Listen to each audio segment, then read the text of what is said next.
Assalamualaikum warahmatullahi wabarakatuh. Perkenalkan, nama saya Suhardi, NIM 1931041214, jurusan Pendidikan Jasmani Kesehatan dan Rekreasi, Fakultas Ilmu Keolahragaan Universitas Negeri Makassar. Baik, dalam video kali ini saya akan menjelaskan tentang hakikat perkembangan motorik anak. Perkembangan motorik anak pada taman kanak-kanak. Nah, di sini saya akan menjelaskan tentang perkembangan motorik anak pada taman kanak-kanak. Yang pertama yaitu perkembangan motorik anak TK. Yang kedua perkembangan motorik kasar dan halus anak TK. Dan yang terakhir alasan perlunya pengembangan motorik anak di TK. Yang pertama, perkembangan motorik anak TK. Dalam buku Anak Prasekolah pada tahun 2000 tertulis bahwa masa 5 tahun pertama adalah masa pesatnya perkembangan motorik anak. Motorik adalah semua gerakan yang mungkin dapat dilakukan oleh seluruh tubuh. Sedangkan perkembangan motorik dapat disebut sebagai perkembangan dari unsur kematangan dan pengendalian gerak tubuh. Perkembangan motorik ini erat kaitannya dengan perkembangan pusat motorik di otak. Keterampilan motorik berkembang sejalan dengan kematangan syaraf dan otot.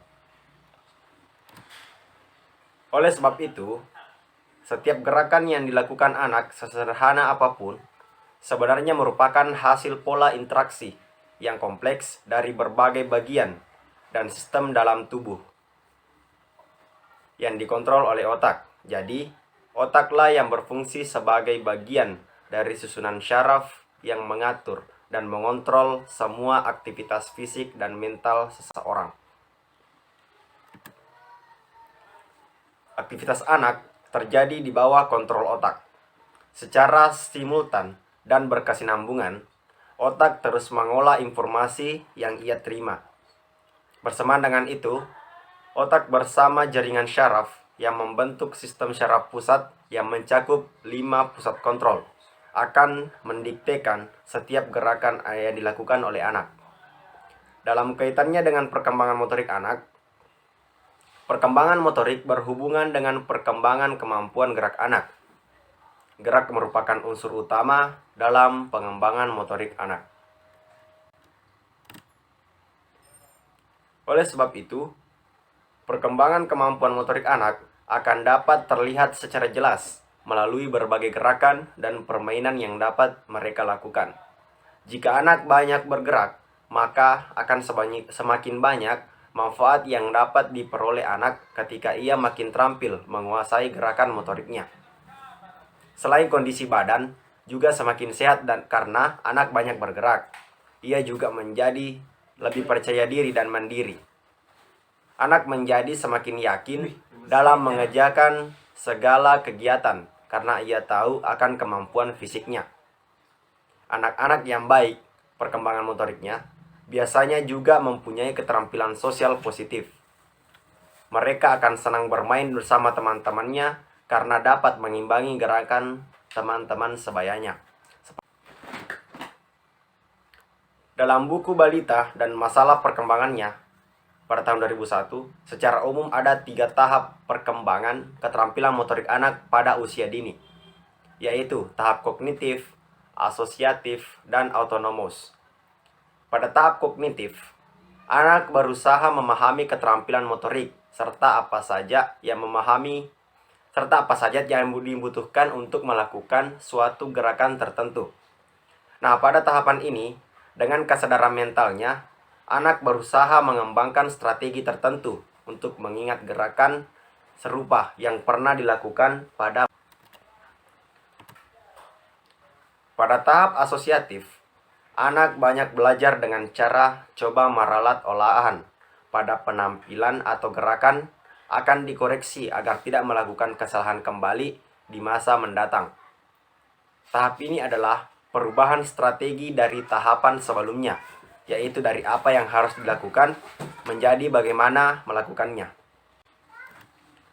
Sedangkan pada tahap autonomos, gerakan yang ditampilkan anak merupakan respon yang lebih efisien dengan sedikit kesalahan.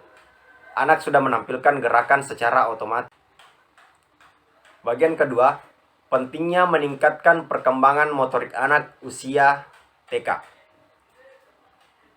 Pertumbuhan fisik anak diharapkan dapat terjadi secara optimal karena secara langsung maupun tidak langsung akan mempengaruhi perilaku anak sehari-harinya. Secara langsung, pertumbuhan fisik anak akan menentukan keterampilannya dalam bergerak. Misalnya, anak usia 4 tahun yang bentuk tubuhnya sesuai dengan usianya akan melakukan hal-hal yang lazim dilakukan seusianya, seperti bermain dan bergaul dengan lingkungan keluarga dan teman-temannya. Apabila ia mengalami hambatan tertentu, seperti tubuhnya terlalu gemuk atau malas dan lemas bergerak, anak akan sulit mengikuti permainan yang dilakukan oleh teman-teman sebayanya. Sementara itu, secara tidak langsung, pertumbuhan dan perkembangan kemampuan fisik atau motorik anak akan mempengaruhi cara anak memandang dirinya sendiri dan orang lain. Ini semua akan tercermin dari pola penyesuaian diri si anak secara umum. Misalnya, anak yang kurang terampil menendang bola akan cepat menyadari bahwa dirinya tidak dapat mengikuti permainan sepak bola seperti yang dilakukan oleh teman-teman sebayanya. Hal ini menyebabkan ia menarik diri dari lingkungan teman-temannya. Dari sini dapat kita simpulkan bahwa keterampilan motorik yang dalamnya tercakup keterampilan gerak sangat diperlukan anak untuk bermain.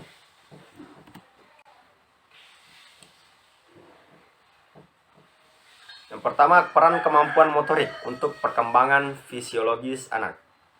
Dari segi fisiologis, pentingnya anak bergerak atau berolahraga akan menjadi anak agar tak mendapat masalah dengan jantungnya karena sering dan rutinnya anak bergerak dengan cara berolahraga.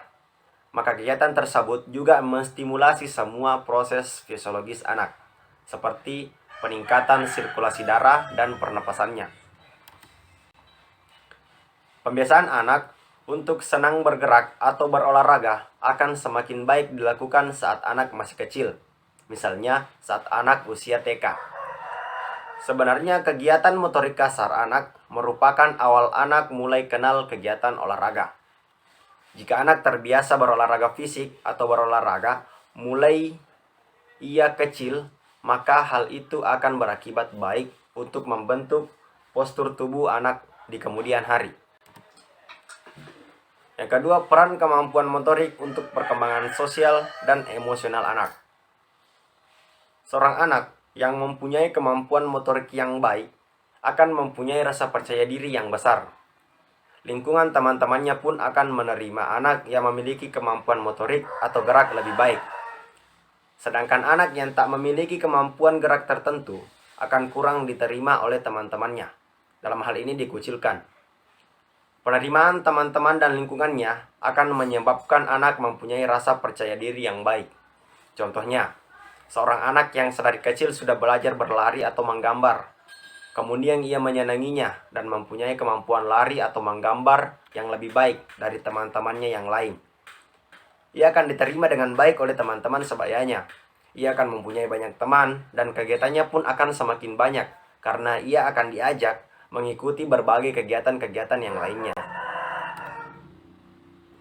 Oleh sebab itu, sebaiknya saat anak-anak kecil mereka dapat mulai mempelajari berbagai jenis kegiatan fisik atau motorik secara bebas, sesuai dengan kemampuan mereka sendiri dan tanpa dibanding-bandingkan dengan anak yang lainnya. Hal itu membuat anak mau melakukan berbagai kegiatan dengan senang hati, tanpa rasa takut dan tanpa rasa malu. Yang ketiga, peran kemampuan motorik untuk kognitif anak. Meningkatnya kemampuan fisik anak saat mereka di usia TK membuat aktivitas fisik atau motorik juga semakin banyak. Tak heran jika anak-anak TK gemar sekali bermain tanpa mengenal lelah. Segala kegiatan anak selalu dilakukan dengan bermain. Bermain akan meningkatkan aktivitas fisik anak. Menurut Maxim, pada tahun 1993 menyatakan bahwa aktivitas fisik akan meningkatkan pula rasa keingintahuan anak dan membuat anak-anak akan memperhatikan benda-benda, menangkapnya, mencobanya, melemparkannya, atau menjatuhkannya, mengambil, mengocok-ngocok, dan meletakkan kembali benda-benda ke dalam tempatnya. Adanya kemampuan atau keterampilan motorik anak juga akan menumbuhkan kreativitas dan imajinasi anak, yang merupakan bagian dari perkembangan mental anak. Dengan demikian, seiring pula para ahli menekankan bahwa kegiatan fisik dan juga keterampilan fisik anak akan dapat meningkatkan kemampuan intelektual anak. Gerakan yang mereka lakukan saat bermain bermanfaat untuk membuat fungsi belahan otak kanan dan otak kiri anak seimbang. Belahan otak kiri akan mengatur cara berpikir logis dan rasional, menganalisis, bicara, serta berorientasi pada waktu dan hal-hal terperinci. Sedangkan belahan otak bagian kanan perannya mengatur hal-hal yang intuitif, bermusik, menari, dan kreativitas. Berbagai permainan yang dilakukan anak akan membuat otak kiri dan otak kanan akan berfungsi dengan baik. Begitu juga pengembangan kemampuan motorik kasar dan halus anak yang baik akan membuat anak lebih dapat mengembangkan kognitif anak dalam hal kreativitas dan imajinasinya. Jika seorang anak sudah diberi kesempatan dan arahan serta bimbingan untuk mengembangkan kemampuan motorik kasar dan halusnya, maka berarti secara fisik anak diarahkan untuk menjadi semakin sehat. Dan hal ini sesuai dengan bunyi kalimat bijak berikut, yaitu, di dalam tubuh yang sehat terdapat jiwa yang kuat.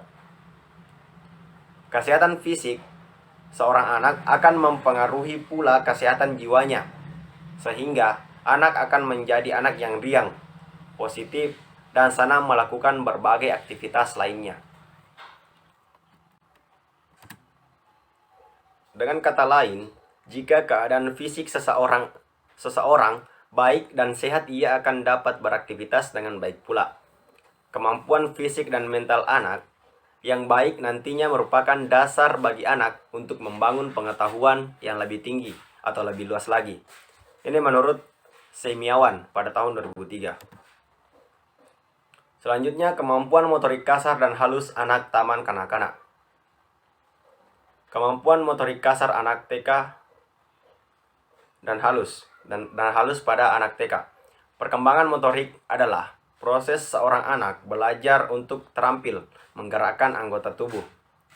Untuk itu, anak belajar dari guru tentang beberapa pola gerakan yang dapat mereka lakukan, yang dapat melatih ketangkasan, kecepatan, kekuatan, kelenturan, serta ketepatan koordinasi tangan dan mata. Mengembangkan kemampuan motorik sangat diperlukan anak agar mereka dapat tumbuh dan berkembang secara optimal. Menurut Sivel, dalam Mullighausen pada tahun 1999 menggolongkan 3 keterampilan motorik anak, yaitu yang pertama, keterampilan lokomotorik seperti berjalan, berlari, meloncat, meluncur. Yang kedua, keterampilan non-lokomotorik, menggerakkan bagian tubuh dengan anak diam di tempat, seperti mengangkat, mendorong, melengkung, berayun, dan menarik.